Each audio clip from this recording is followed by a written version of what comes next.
Good evening. Good evening. Welcome, everyone. My name is Michael Miner, and I am the National Director of the National Baptist Convention USA Incorporated, Hope Health Ministry, and I am so excited that you join us for this evening's webinar. TempleCare Matters. Guess what? Hope you all had a blessed summer break. You had some time to get out and relax, get some me time, enjoy the summer. And I know for those of you all that up north, your summer break is still continuing. For those of us down in the south, we're starting school back. But hopefully you had a blessed time and enjoyed yourself during the summer break.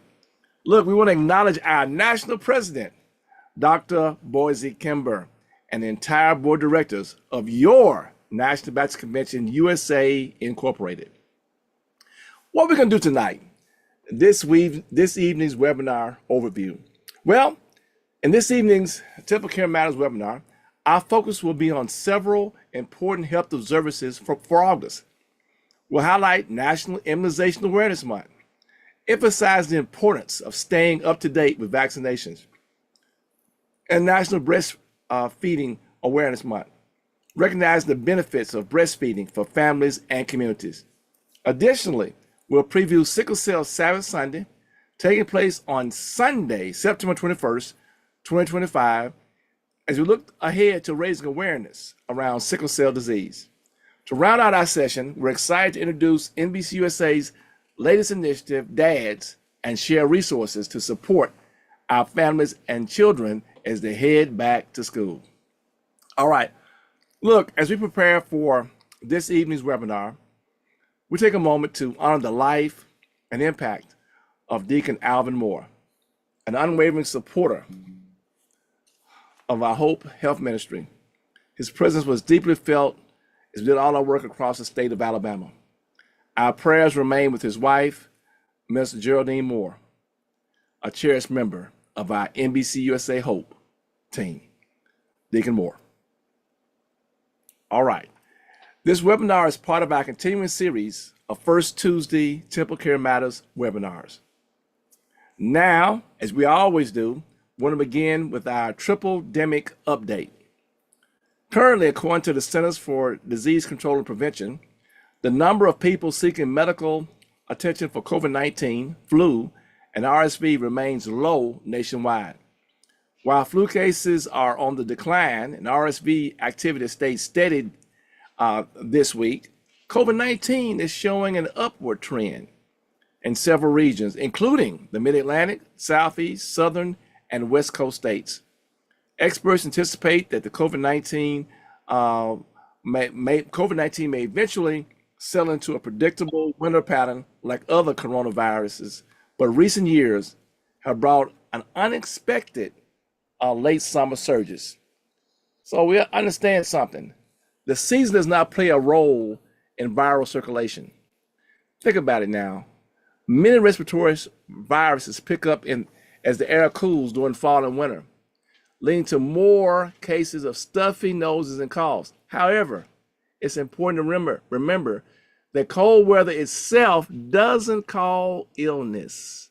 It's simply that viruses spread more efficiently when people spend more time indoors together. As for COVID-19 boosters, healthy individuals are encouraged to time their vaccination strategically. Ideally, you'll do it a few weeks prior to travel or major events. For most, waiting until fall may be the best move, anticipating the normal rise in cases during the winter months. People who are older or have weakened immune systems, however, should always consult your healthcare professional, as you may require additional boosters for optimal protection. Recent CDC data also indicates an uptick in emergency room visits among children under 4, attributed to many young children experiencing COVID-19 for the first time or remaining unvaccinated.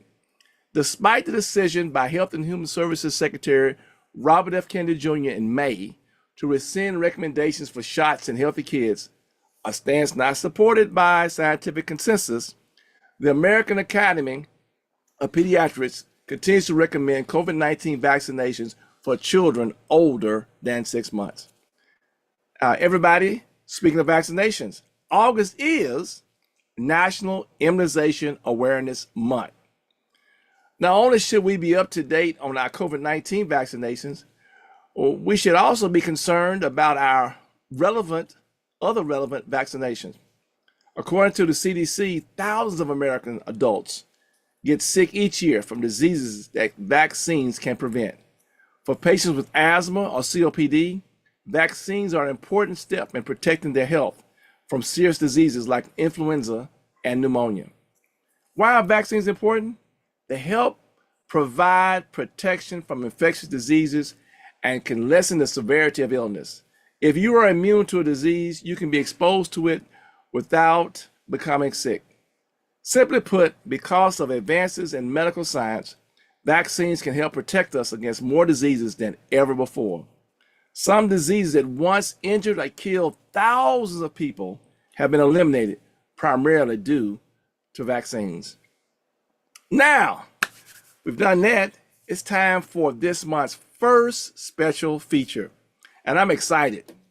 This evening, we'll conduct a candid Q&A session with Pastor Marquette Lewis about NBCUSA's newest initiative, Dads. All right, Pastor Lewis. All right, there we go, Pastor Lewis. Pastor Lewis is the pastor of the Friendship Baptist Church in the great metropolis of Laurel, Mississippi. He's also the General Secretary of the East Mississippi Baptist State Convention, who his illustrious president is Pastor Ecclesiastes Goodwin. Yes, that's his name. In his work with Oak Hill Regional Community Development Corporation, he is a part of a group of fathers that piloted in Mississippi what is now the Dads Initiative in the NBCUSA. Welcome, Pastor Lewis. Thank you for having us. All right, now let's jump right into this. What is the NBCUSA Dads Initiative, and what does Dads, D-A-D-S, stand for? Well, Dr. Miner, recognizing the vital roles that fathers play in the lifelong journey of parenthood, we use the acronym DADS, D-A-D-S, to describe dads who are dedicated, attentive, devoted, and supportive. These four qualities beautifully encapsulate the essence of what it means to be a nurturing and impacting father. Well, Pastor Lewis, would you expound upon what it means for dads to be dedicated, attentive, devoted, and supportive? Certainly, Dr. Miner. First of all, let's look at that word dedicated for the first D. A dedicated father always prioritizes the well-being and growth of their children, ensuring that they have the opportunity to thrive. The A stands for attentive. An attentive father listens closely and observes carefully, truly understanding the needs, emotions, and aspirations of their children. Next is the D for devoted. Devotion shines through in the unwavering commitment to being present, whether it's attending school events, sharing wise words of advice, or simply just being there as a constant source of support, of love, and encouragement. Then the S stands for supportive. Being supportive means uplifting our children during their challenges, celebrating their success, and creating a safe and nurturing environment where they can grow with confidence and kind individuals. And together, these attributes paint a picture of a father who plays an irreplaceable role in shaping the lives of their children and fostering strong family bonds. And that's why tonight they made me an honorary layman, so I am wearing my honorary layman's polo shirt. And with that being said, what are some of the goals of the NBCUSA Dads Initiative? Yes, sir, Dr. Miner. So some of our goals include the following. First of all, we want to encourage active involvement. That includes inspiring fathers to take an active role in their children's lives, from daily caregiving to major milestones. We also want to try to provide resources and support, offering our fathers within our convention access to educational programs, parenting workshops, and community resources to help them navigate the challenges of parenthood. And then finally, we are looking to, of course, support single mothers, alleviating the burden on our single mothers by fostering a co-parenting dynamic based on respect and collaboration. Oh, wow. Those are awesome goals, especially one about supporting single moms. Yes. Um, Pastor Lewis, how may those that are watching, they're watching now, watching later, those across social media, Facebook, YouTube platforms, and others learn more about the Dad's Initiative or volunteer? Yes, sir. They can email us at info@hopenbc.com. And in that email, you want to put in the header or the subject line DADS, the acronym DADS. All right. Yeah, I did it. All right. Now, great. Now, we've covered a whole bunch of things. Is there anything else that you wish to share now, Pastor Lewis? Yes, sir. We're just hoping to get this initiative off the ground and have a good response to it and make impact not just in the state of Mississippi but nationally in this grand organization. So we are thankful for Dr. Kimber as well as your leadership to start this initiative, and we look for great things to come from it. All right. Well, look, Pastor Lewis, we have an opportunity to ask some questions in the Q&A session. But for right now, we thanks again for your participation, and Yes, sir. hope everything is going wonderful down there in the great metropolis of Laurel, Mississippi. Yes, sir. Thank you much, Dr. Minor. All right, Pastor Lewis. We'll see you back on the flip side. Yes, sir. All right. Okay. All right. Thank you for the things with dads. Anybody else that has information, if you're watching us on social media, just go ahead and email us. And we are working to have an updated page on our whole page as well. August is also National Breastfeeding Awareness Month. Breastfeeding offers significant health benefits to both infants and their mothers. Babies who are breastfed experience reduced risk of asthma, severe lower respiratory diseases, obesity, type 1 diabetes, ear infections, sudden infant death syndrome, SIDS, and an NEC, a serious intestinal condition most common in premature or ill infants. For mothers, breastfeeding is linked to a lower risk of breast cancer, ovarian cancer, type 2 diabetes, and high blood pressure. To support nursing mothers, what can we do? NBCUSA congregations are encouraged to create welcoming environments, whether by offering a designated quiet room, setting aside an area specific for breastfeeding, or purchasing a portable lactation station. Since every community is unique, church leaders are advised to consult thoughtfully with new mothers to ensure supportive practices and meet their needs. All right. Now we come to our next special topic, one that's very near and dear to the National Baptist Convention USA Incorporated, Sickle Cell Awareness Month and Sickle Sabbath Sunday, and our very special guest panelists. All right, we begin first by answering the question, what is Sickle Sabbath Sunday? Sickle Sabbath Sunday is a national faith day to raise awareness and charitable giving within congregations. As a national partner of the Sickle Cell Disease Association of America, the National Baptist Convention USA Incorporated encourages our member churches to conduct sickle cell awareness and education activities on Sickle Sabbath Sunday, and of course throughout the month of September. We'll be sharing more information at the NBCUSA Hope booth at next month's NBCUSA annual session in Kansas City. Now, let me introduce Dr. I got it right this time. It rhymes with Venice. Janice Nelson. Dr. Nelson serves as the program. You can't get that country out. We want to say that country way. And nursing director at UConn Health in Farmington, Connecticut since 2018. UConn Health and Farmington as a 274-bed, highly specialized tertiary, inpatient, outpatient, and primary care academic medical center. She directs the New England Sickle Cell Institute and Connecticut Bleeding Disorder Centers and the Carol and Ray Niag Comprehensive Cancer Center. With over 30 years of experience as a professional nurse, with the last 18 years as an academic nursing experiences, including clinical experience for adult healthcare issues, sickle cell disease, diabetes, and bleeding disorders. Her research interests include acute and chronic pain, sickle cell disease, chronic illnesses, performance improvement, global health, and health disparities. She is also a mentor. She's a coach, guiding individuals to provide global, high quality, and appropriate health care supported by research and evidence-based practices. And with all those things she does, she's also at the time to help us coordinate and be our chair for National Sickle Sabbath Sunday. Welcome, Dr. Nelson. Thank you, Dr. Miner. That was a whole lot to say. Oh, I know. My southernness came out of me, but I made it through. Look at God. Look, let's jump into it because I want the people to hear what you have to say. I want to just start right off the bat.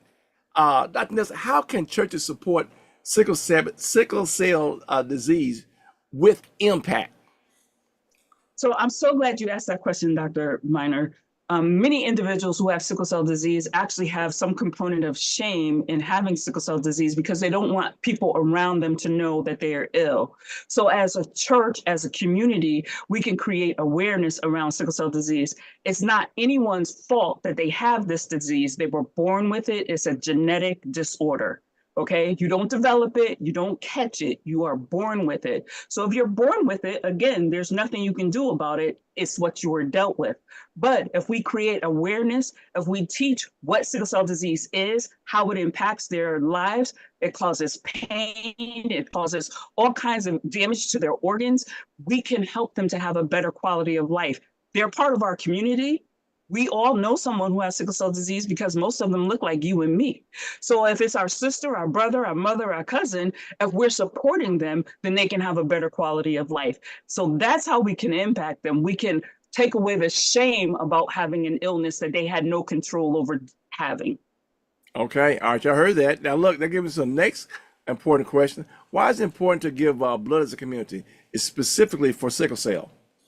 So if you think about blood is what's affected in individuals who have sickle cell disease.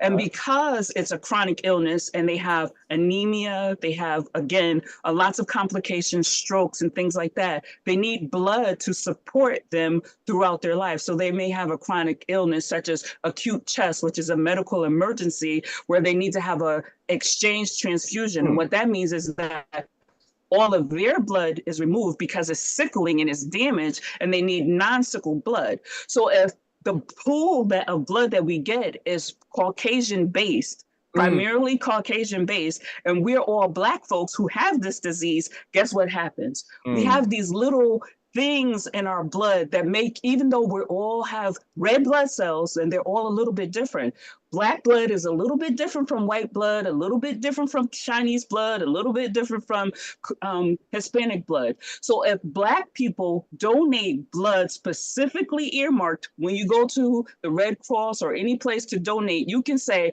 I want this to be earmarked for sickle cell disease. That blood will go specifically to another individual who has sickle cell disease. And so we can eliminate people who have sickle cell disease who are dependent on blood from developing allergies or alloantibodies, which is allergies to blood.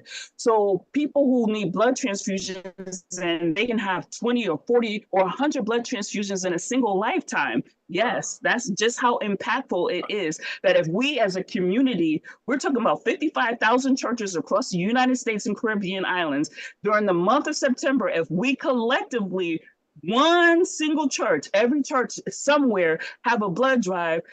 Look at how much blood we've given to the community. So when we talk about blood donations for Black folks in 2019, 12.2% of all of the blood that was donated came from people of color. But the people who need the blood are primarily people of color. So you see where that disconnect is? So we have to do better as a community to support those who are most impacted. Well, look, since you brought that up, what are some of the strategies that we can do to improve the ability for blood donation, especially across the National Baptist? Every time we have a blood fair, it doesn't seem to get very much blood. So help us with that. So some of the things we can do is intentionally prepare our bodies to be able to give blood. So there are some specific requirements that need to be met when you're going to give blood. First of all, you have to eat. You can't go to a blood donation center and you haven't had breakfast. So you have to eat. You have to hydrate so that they can actually access your veins to be able to get blood. you have to have a certain threshold for your hemoglobin and your hematocrit. For in women, it's 12.5 and men is 13. So if we eat iron-rich foods, say 6 weeks prior to having this blood donation drive intentionally, when we go, we've eaten, we've hydrated, we've had our iron-enriched diet. So now we're more likely to be able to give blood.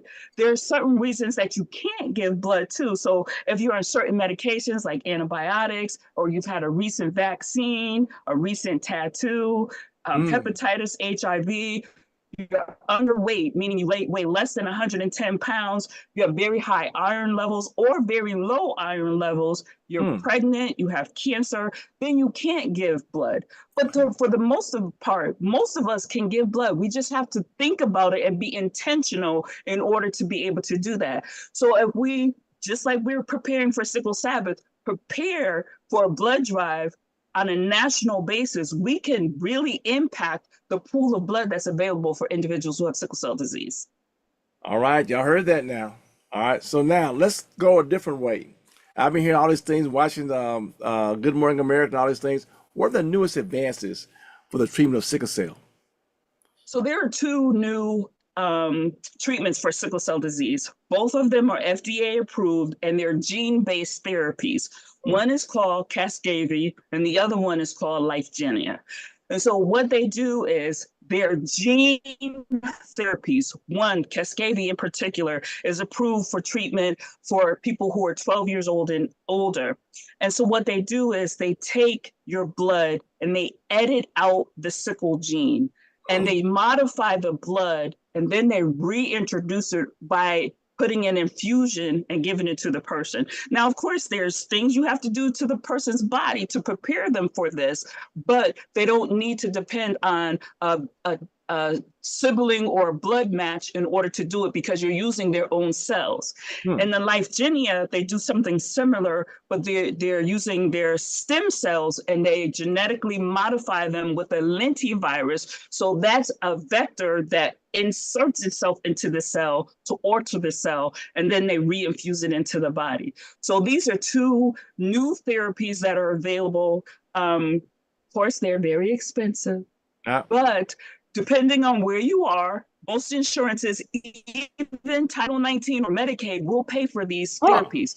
They got $1 million price tags to them, but if you think about the illnesses that individuals who have sickle cell disease have over their lifetime, if you spend $2.5 million and give them a cure, you've saved over their lifetime $2.5 million. So it all is a wash, but it is available. Some of the older treatments are bone marrow transplant, where you do need a matched sibling, someone who has the same genetic composition as you, and they alter that too, and then infuse it into the person. But it's exciting that you can actually get cured without having to depend on somebody else, especially if people who only have one child or who have no siblings or who don't have anybody. There are still opportunities for them to be cured of their disease and have a better quality of life. That's wonderful. And look, once we finish before our Q&A section and we go to the next section, you can type in the chat the names of those two things that I can't pronounce, but I know they're so wonderful. But I'm going to go to the next question. How do we provide advocacy for this population? Why can we be a voice for people out there? Even some of these folks we know in our family, our friends, and our congregations. So in order to have a voice or to give individuals who are living with sickle cell disease a voice, we ourselves have to educate ourselves what sickle cell disease is, how it impacts them, and what kinds of things these individuals need. Sometimes the person is able to tell us, but sometimes they're not able to tell us. So if we arm ourselves with knowledge, then we can speak on their behalf. That's why we've created all of the educational materials that are available on the website, that people can arm themselves with this knowledge so that they can say, hey, this is a genetic disorder. They didn't catch it. They were born with it.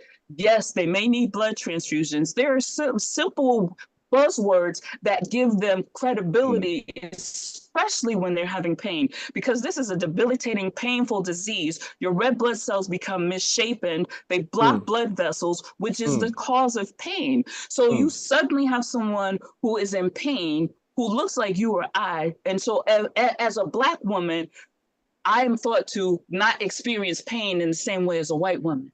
Mm, I am expected to endure more.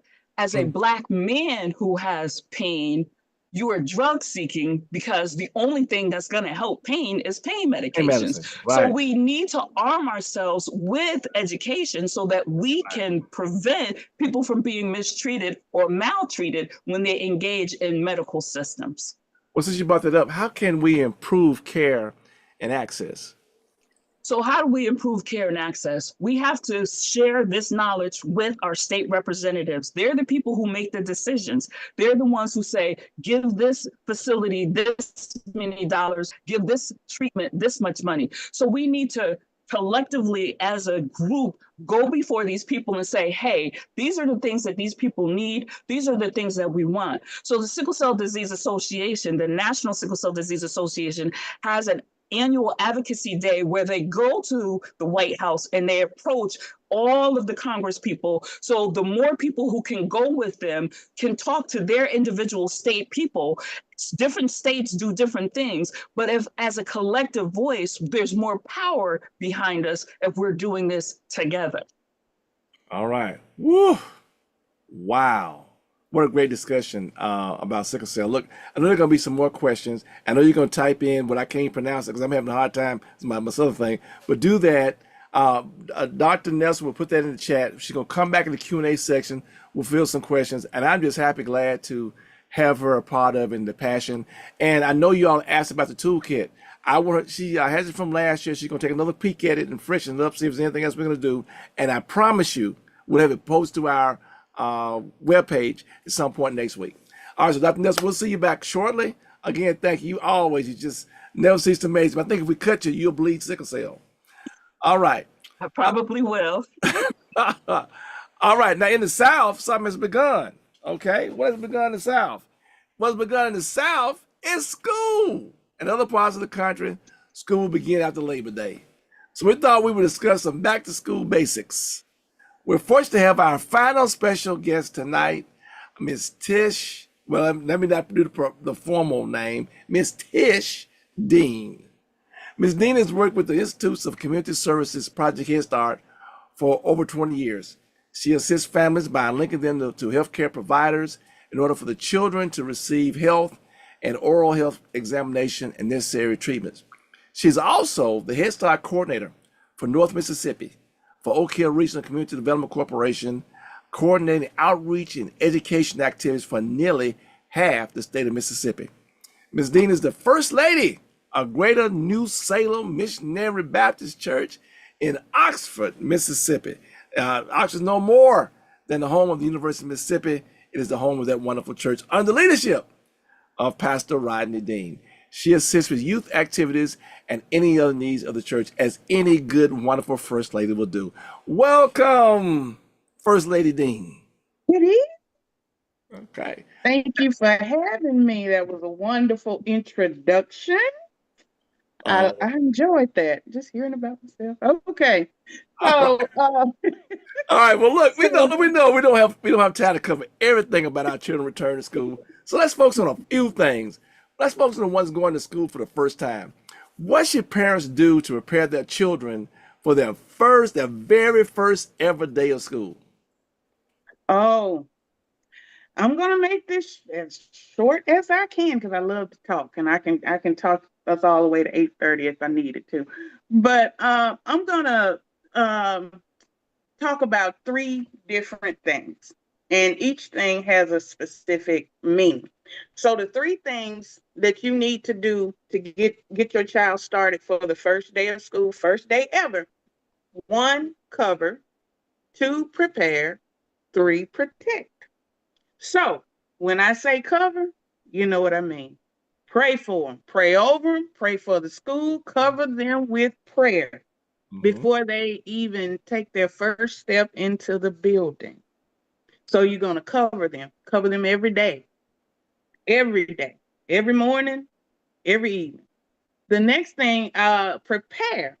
Okay. So what we're going to do as far as preparing for the very first day. So one of the things I think parents need to focus on is Okay. one, speaking positivity and Okay. reassuring that their children and encouraging them and preparing them for that change, for that first day. Okay. All right. So validate whatever they're feeling. If they're feeling anxious or nervous or scared, validate their feelings and talk to them. Talk to them, encourage them. Just tell them, it's going to be okay. You're going to school to learn. You're going to school to meet people and you get to be social and everything like that. So just encourage them. You're preparing them, you're building them up. Hmm. Start a routine way before the night before the first day of school. Oh. A bedtime routine. Okay. Have somewhere in your home that's a quiet place to do homework and study. you know get them ready and in the mindset. Talk to them about it. Tell them, okay, this is going to be your desk or place, or this is where we're going to keep your books or anything like that. And so we're just going to you know give them that confidence and that understanding of what school is really about. Okay, be consistent Hmm. with your child. Hmm. These children, especially our kindergarten or pre-K, they're coming from granny's house for the summer where they have lived the good life. Okay? The good life. They've eaten whatever they wanted to eat, stayed up as long as they wanted to stay up, and just did whatever they wanted to do. Now they're going to walk into structure. So that's going to be a culture shock to some of them. So just do that. Prepare them for that first day. Don't wait until it's time to go. Start a week or so before. Preparing them. Bedtime, 8 o'clock, 7 o'clock bath, 8 o'clock, bed, lights, TV off. We're good to go. So moving on to protect. So when I say protect, I mean protect their health and well-being. Hmm. So what you should do is make sure that your children are starting school with minimal to no health issues, Hmm. because a child that doesn't feel well or has dental issues or anything like that, they're not focused on learning because Hmm. they're in pain. They don't feel good. So address that before school starts. Get their examinations, get their any work or anything like that needs to be done. Get it before school starts. Because if they are missing school, they're not learning. Hmm. If they miss too much, they're not learning. That's gonna stifle them, and we don't want anything to set them back. So take care of that before school starts. And schools require you to have your immunizations. Take care of that before school starts. You know, get your immunizations. The schools are going to require the immunization records. Go ahead and get that done. That's just basic. But now coming into the fall and flu season, different things like that, make sure that you're teaching your children to wash their hands. Hmm. Teaching them, especially our little ones who like to share, do not share your drinks or your food. Don't drink after anybody else, Hmm. and don't share your food and don't eat their food and anything like that. So that's very important. That's part of teaching them to take control of their own health. Wash your hands, use hand sanitizers. I know I used to have to send a huge jug of sanitizer every year to the school with my son. That was part of school supplies for a long time. But overall, cover, prepare, protect. I like that: cover, prepare, protect. But look, you mentioned immunizations. Could you just emphasize how important are these immunizations? Now, I mean, I just a lot of people now trying to get away from doing that and whatnot. But how important are they as for the children first coming to school? It's very important because the children are going to be in close contact, whether it's playgroup, playground, classroom, lunchtime, story time. So they're sharing their space, their air, the everything, touching the same toys or utensils and everything. But the immunizations, despite what anybody says, it is protection. That falls under my protect. Okay. It is protection from that, and the protection from immunity isn't just for childhood. That protection lasts to adulthood. Okay. So things that you have been vaccinated for and the immunizations that you received are not just for now. That's to carry you through life. Okay. You may at a certain age you may have to get other immunizations or vaccines or whatever, but just get that and let you, because that's going to create a good healthy start for your child coming into an environment with so many children. And immunizations have decreased the spread of infections and diseases over the years, Okay. and even eradicated Right. It was some things. Right. So we want to continue that. We want that herd immunity. Right. The more people in your circle, in your group, in your community who are vaccinated and on things, that's less chance of everyone spreading something. So you want to build that up. You want to build it up. You want to encourage people to get, their immunizations and things like that. That's very important. I know some states, well, I think all states offer medical exemption. But some states even offer what do you call it? A personal exemption. Right. Or as some call it, a philosophical exemption. Yeah, that's what it's called, philosophical exemption. But, some people do, kind of go with the flow, with the hype, but nothing has been proven, to my knowledge, that vaccinations, immunizations are creating more harm to children. Okay. And I'm not aware of it. If it is, please tell me now. All right. But so just do that for your children. It is part of that protect them. Mm-hmm. All right. What about health insurance? Health insurance coverage, because you talking about the kids being sick and whatnot. Is health insurance coverage something important to have to start school? Absolutely. Okay. So with that, the families, like I said, go ahead and get your child checked or get your health exams, oral health exams, things like that, immunizations. And having the health coverage is important, because you're going to be allowed to obtain these things. And if you qualify for Medicaid or CHIP, most of this that I'm talking about is not going to cost you anything. If you have private insurance, you may encounter a copay or something, but I can guarantee you that health coverage is going to benefit you more than not having it and incurring a $200 to $300 doctor bill, just for a simple checkup. And if Right. you don't have coverage, speak to someone about upcoming open enrollment for the Affordable Care Act. Yeah. Right. That's it. And if that doesn't work, we always can you can be referred to a federally qualified community health center where you might get a sliding scale fee. But it's always best to have coverage. Children have accidents. Children will get sick. That's just natural. Once they're in an environment, they're going to catch a cold. They're going Right. to, catch things like that. But it's best to have health coverage so that you can address all of their needs. Like I said, healthy child is ready to learn. Okay.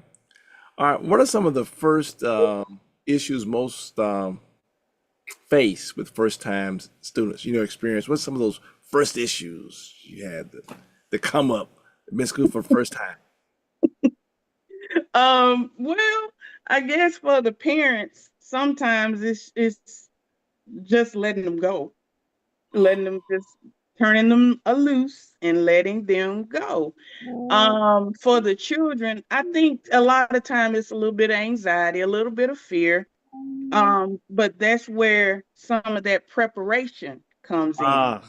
Constantly talk to them, constantly validate their feelings. Okay. And if there is something that you hear or figure out, address it immediately. Do not prolong it.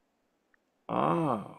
Do not prolong it. And I'm just going to tell a quick little story about something that happened to my child. I have one handsome 16-year-old son, but when he was in, I don't know, maybe first grade or so, I'm a stickler for looking at everything that comes home in that backpack. Okay. So every week we would get a list of words and Uh-huh. stuff to read or story for leading up to the next week. Uh-huh. So all of this week you're gonna work on these words and this, keep it going.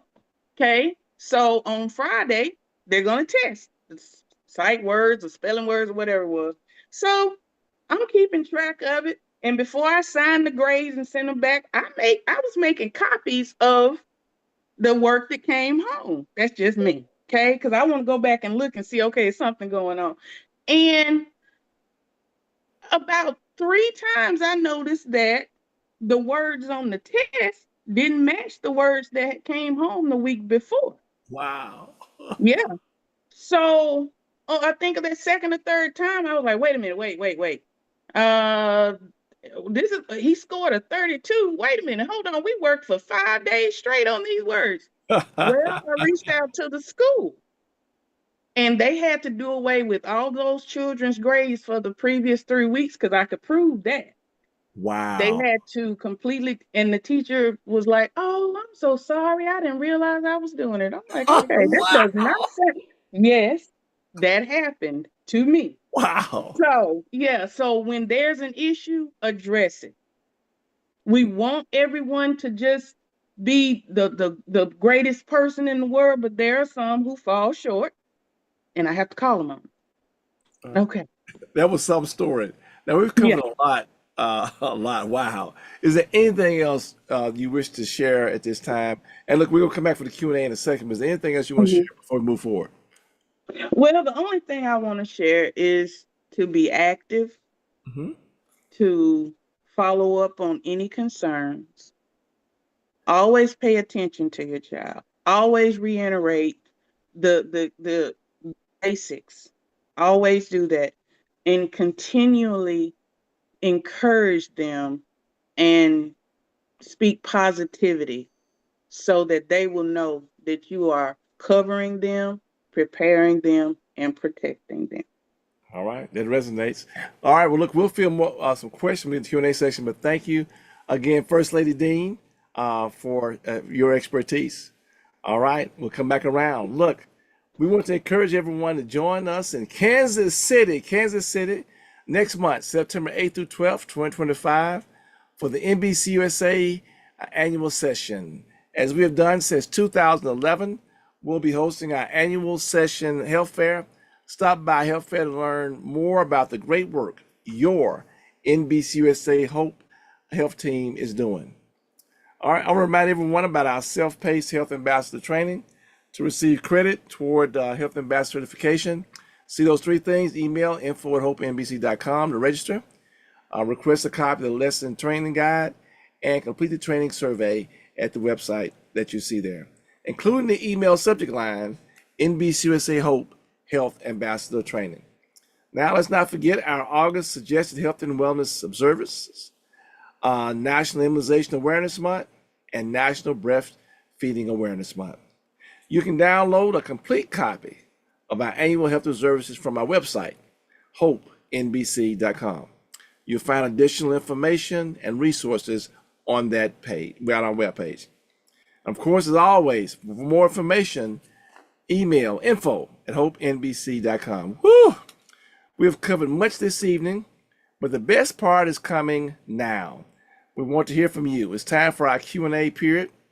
You may type in the chat or raise your virtual hand. For those watching on social media, we'll do our best to capture your questions. Okay.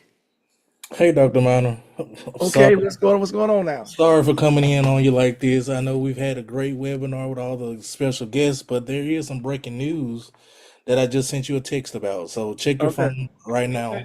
All right. Let me check my phone. We apologize for you all. This is one part of what we had here, so this might be important for us to break here. Oh, wow. Okay. Yes. All right. Well, thank you. We do have breaking news, everyone, tonight. Very important. NBCUSA Sisters Against Breast Cancer Walk Run is coming soon. Thank you, Duke, for that. Saturday, October 25th, 2025. Saturday, October 25th, 2025, wherever you are across the country, we're looking for you all to do a walk for against breast cancer and breast cancer awareness. Join our lead on that. And I haven't had a chance to talk to the Bryan sister Stella, but we will follow up with this and make sure we have some more information on next call. But the swag bags, they were coming in late last year, but the swag bags are here. They will be available starting Wednesday. So with the swag bag. So this is what the bag looks like. All right, there's a swag bag. Oh, let me turn around here. I'm a man. I'm get there. There's a swag bag. Oh, it says sisters. There we go. Your swag bag.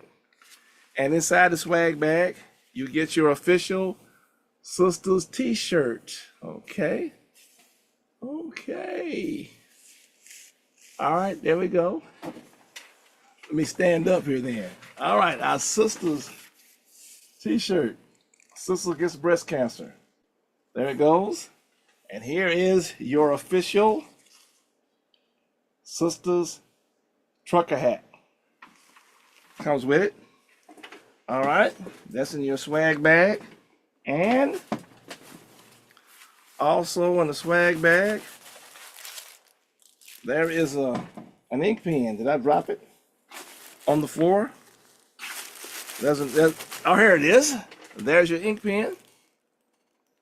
A nice ink pen for Sisters Against Breast Cancer. And that'll be available starting on Wednesday. And you get this for your glasses. So Sisters Against Breast Cancer, the walk run, Saturday, October 25th.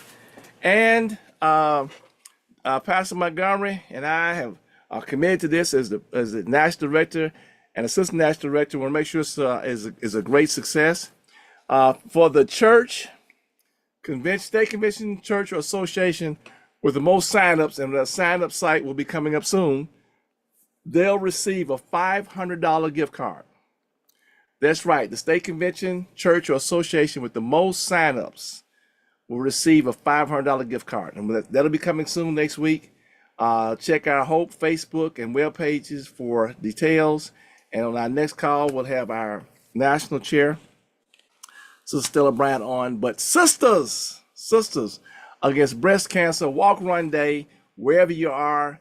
You know, we've been doing it for years for others. This is for us, by us, National Baptists. Hope to see the pictures and other activities on that day as we as the National Baptist Convention USA Incorporated under the leadership of Dr. Boise Kimber, we go to fight against breast cancer. Sisters Against Breast Cancer Walk Run Day, Saturday, October 25th, 2025.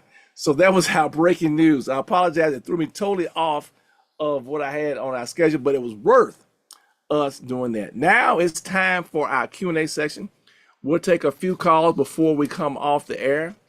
And of course, we'll do more once we get off the air. So we can ask our panelists to come back on, and we'll bring them up, and we'll have additional questions that people have had coming up, and what we're able to do.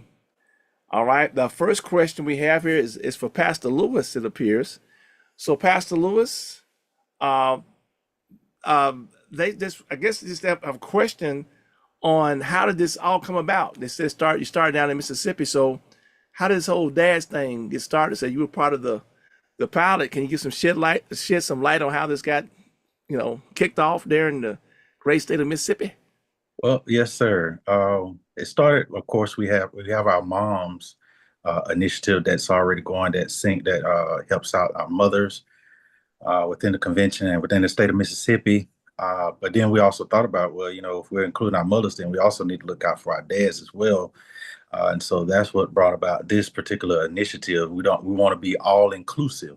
And so we wanted to make sure that, we're not just taking care of our ladies, but then also that our men understand that we play a vital role also, and that there are also resources out there to help those who are struggling in these areas of being fathers, being dad figures in the life of their children. And so this is what brought about this initiative, because we want to take care of the family as a whole.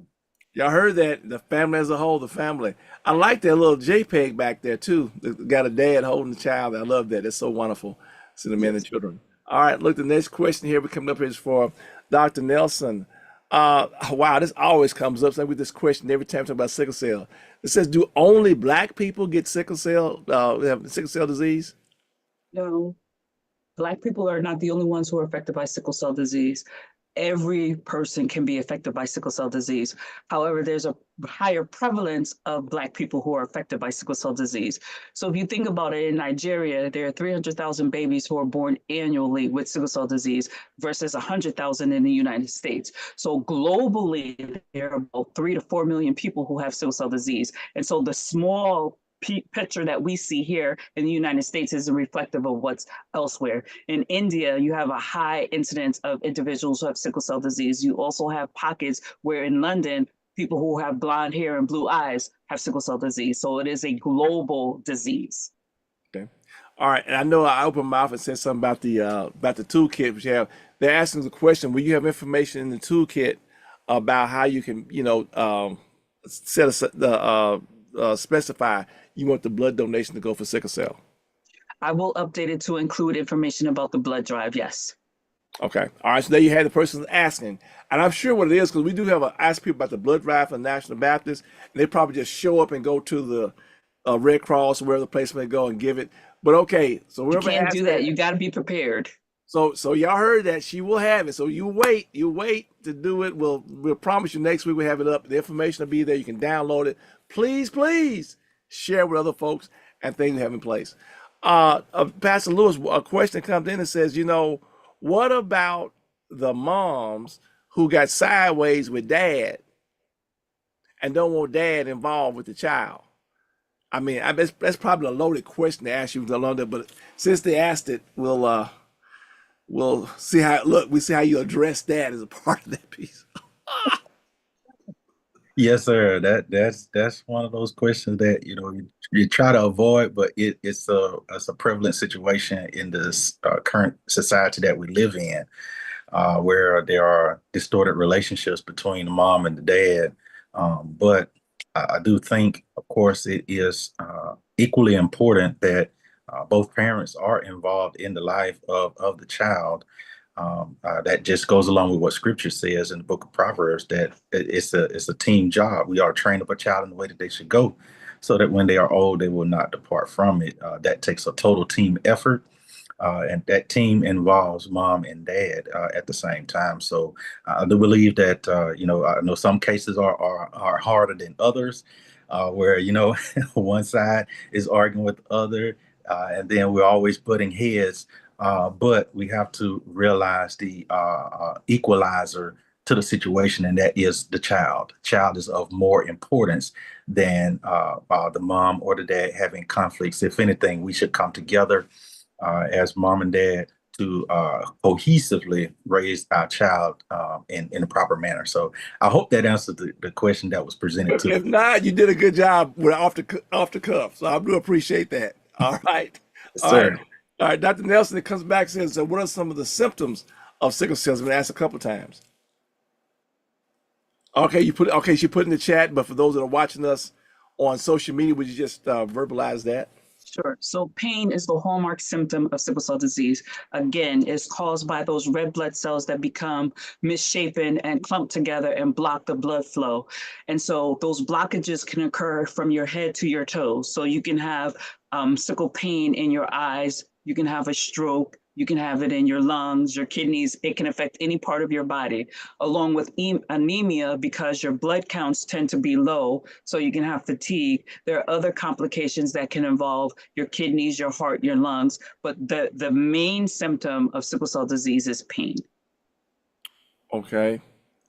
All right. So the next question is that what is the life expectancy longer now than it has been in past years So for? that's a great question. Because of penicillin, the life expectancy of individuals who have sickle cell disease is until adulthood. It used to be a disease of childhood, so Wow. children would die in childhood. So now the life expectancy has reached about 50. There are people who, of course, live longer and people who don't live as long, but because of immunizations, which is critically important because you need to prevent infections, because this is an immunocompromised population of people, they can actually live longer. Yes. Okay. All right. So Pastor Lewis have a question talking about dads. So wow, this is another thing that's off the cuff. So what roles can churches, congregations play in helping with this dad's initiative? Yes, our churches can play of course, a vital role in helping us launch this initiative. We are currently working on getting flyers together, and of course, we have our new logo, which you see in my background, which should be out as well. But just help promote it, get the word out. And if you need any information, of course, you can always send the email, and we'll send you what we've accumulated. That way, these programs can be discussed within the confines of the church. It can be promoted within the layman's group, which Dr. Miner is promoting that tonight, and with any entity within the church that deals with the men, we promote it in there as well. Brotherhood, your deacon board, your trustee, whatever the case may be. We just want to get the word out there to get information to dads who are struggling in whatever areas it is that they may be struggling in. Okay. All right. We have a sickle cell, but we also overlooked the question for Sister Tish, and I guess she had to step away and say, how impactful is the philosophical? Oh, okay, Sister Tish. It I'm says, here. how impactful is a philosophical exemption on our, okay, in other words, are these exemptions good or bad when it comes to the health of our children when it comes to immunization? 'Cause I know from Mississippi, you have one of the highest immunization rates in the country. So is these exemptions that people get, is this a good or bad thing? Well, I'm not going to say it's a bad thing, because if there is a child who has some sort of serious health condition that limits, the amount of things that they can, have or something like that, then, that's one thing. Another thing is religious reasons. But as far as the personal or philosophical reasons, um, someone can just say, well, I don't want it, and get a notarized document depending on the state saying, I don't want it. But that immunization not only protects your child, it protects others. It protects others. So it's very important that you get the immunizations that are required. And if there's something else that needs to be done, just do it. If flu shots and COVID shots and everything else, but just childhood immunizations is very, very, very important because of the contact that children have in such close spaces. And they can't, especially smaller kids, they can't, do what they want to do or move, or, they're just confined to being around these children, these other people, and they have no control over that. So that's why we have to protect them and get the immunizations. Okay. So, people have options, but the facts and the data are there. And history tells you that this is a good thing. Okay. All right. And we kept this up. And for those watching social media, the question came up that our siblings the best donor for bone marrow transplants. And Although Dr. Nelson is typed in the chat, we're going to have to verbalize this for those who are, and we do appreciate all of you all that are watching. This is, wow, it's a lot of folks across social media that are watching. I know they'll watch it later. So she'll respond to this. Again, the question is, are siblings the best donors for bone marrow transplant? Dr. Nelson. So often siblings typically are the best match for a bone marrow transplant. They do have to be tested, and there's a special testing called HLA tissue typing that has to be done. And so the tissue typing has to match exactly perfectly in order for that person to be a donor. But yes, they are often the best donors. Okay, there's volunteers coming up. So Dr. Nelson, people ask how can they get involved in their communities with sickle cell. So if you reach out to the National Sickle Cell Disease Organization, they can let you know if there are local organizations within your area. Some of them are not a part of the national organization, but there are organizations that are around who do great work for advocacy, for engagement, for education. So it might not be one that's associated with the national organization, but they have a most comprehensive list that could tie you into somebody who can help you to be able to volunteer. And when all else fails, remember you all info at hopenbc.com, info at hopenbc.com, and we'll make sure you get the information. All right, and I guess the last question coming, I don't see anything else coming for Pastor Lewis. Pastor Lewis, so Pastor Lewis, so this thing with the dads is job training, or I guess that's been about get them a job. Is that a part of it? I think you kind of touched on it. But that's was this job training, helping them get a job, type stuff, part of what dads is trying to do.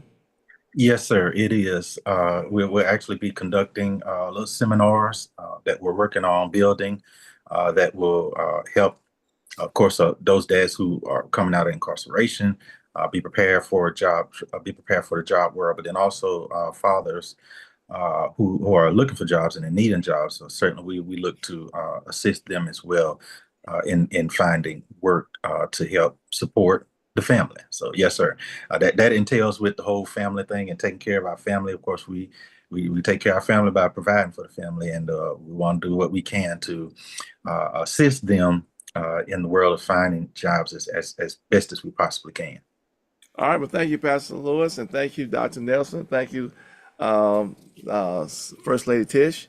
This is gonna end on our live webinar. We will, if y'all just can hang around a few more minutes, we'll stay for a few minutes for those that are watching us on Zoom. But we don't try to be mindful of our time. We try to keep it as close to the hour as we can on our webinar part. But we thank you all for all the y'all had some thoughtful questions on this evening. So my hats off to Pastor Lewis for being able to respond off the cuff. And for Dr. Nelson, she just grows with this stuff, and Sister Tish as well. All right, so here's the agenda for our next NBCUSA Hope TempleCare Matters webinar. It'll be Tuesday, September 2nd, because our annual session the following week. It'll be Tuesday, September 2nd, first Tuesday, and we'll talk about National Childhood Obesity Awareness Month. We'll continue to highlight about Sickle Cell Disease Awareness Month. By that time, our update toolkit will be available. Senior Recognition Sunday, which is the second Sunday in September 14th. And of course, we'll just have another reminder about Sickle Sabbath Sunday.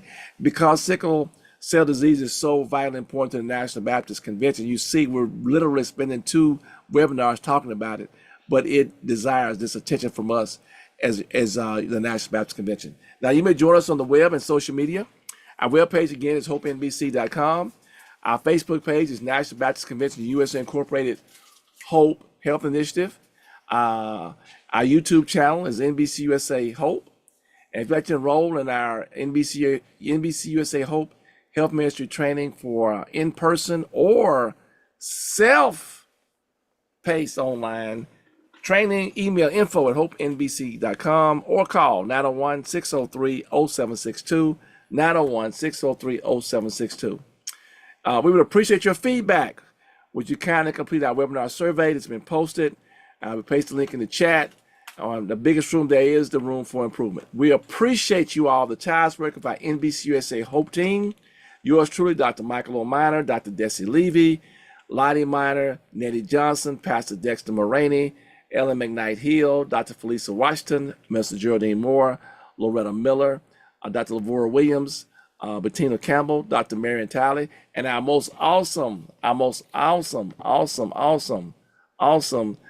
technology guru, webinar support person, Brother Thomas Duke Robinson. Our 7 regional coordinators, Pastor Daniel Blackburn in Northeast, Sister Brooklyn Rogers, Southeast, Pastor Bernard Montgomery, Southwest 1, and Dr. Linda Copper, Southwest 2. And welcome back. Had a little episode setback, but she's up and rolling, rocking and rolling. Sister Teresa Fells Farr in the Midwest, Tafara Robinson in the West, Pastor Richmond Johnson in the Far West. To connect with your regional coordinator, of course, what you're going to do, email info@hopenbc.com. Now, we know that some of y'all that have additional questions or comments that have us here on Zoom, and wow, over 50 people on Zoom in these day and times is incredible. And the thousands that are watching us across social media now and later, we appreciate your support. So we'll formally close this evening's webinar in just a moment. And those joining on Zoom, we'll open the mics for additional session feedback. Don't forget to join us next month in Kansas City for our annual session. We will see you on Tuesday, September 2nd, 2025, for our next TempleCare Matters webinar. Finally, we acknowledge our president, Dr. Boise Kimber. He reminds us that we are changing the course, not our convention. The gospel still works. This has been a production of the National Baptist Convention USA Incorporated, the nation's most collaborative religious denomination. God bless and God keep you is our prayer.